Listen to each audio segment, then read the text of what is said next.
Stephen, you won this race in 1987, and now the Giro will start in Ireland next year. What are your feelings about that? I'm very, very honoured, that it's nice to have won it, but it's nice that the Giro is coming here and starting here next year.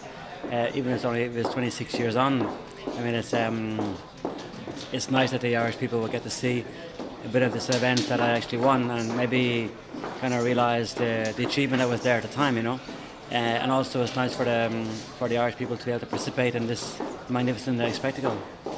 The Giro is known as a really passionate event. It's only second to the Tour de France, but in some ways has its own character, and maybe in some ways it's a bigger party. How important is it for Irish cycling to have a race of this stature here?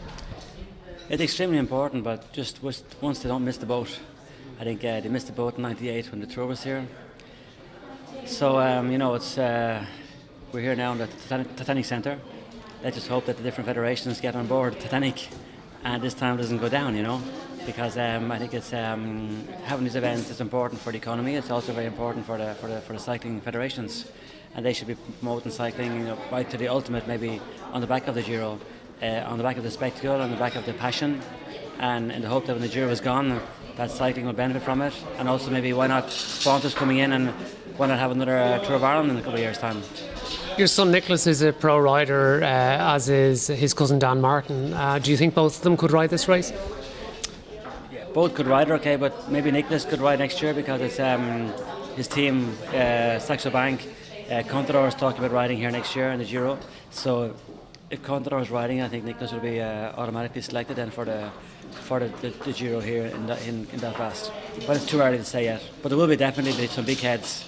But this year we see Wiggins coming to the Giro, and Contador has already said next year he wants to do a double Giro on Tour in 2014. So I mean we're more or less kind of guaranteed at least one big name for next year.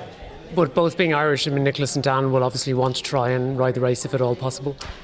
I know Nicholas will, because he's very passionate about riding at home. Dan is very much, he goes where the races are. He doesn't attach so much importance to the patriotic side of it. Where Nicholas, he is very patriotic and would love the opportunity to come home and ride here. Years ago the Tour de France came in '98, now the Giro is coming, so two of the major events in cycling coming to our country. It's absolutely magnificent.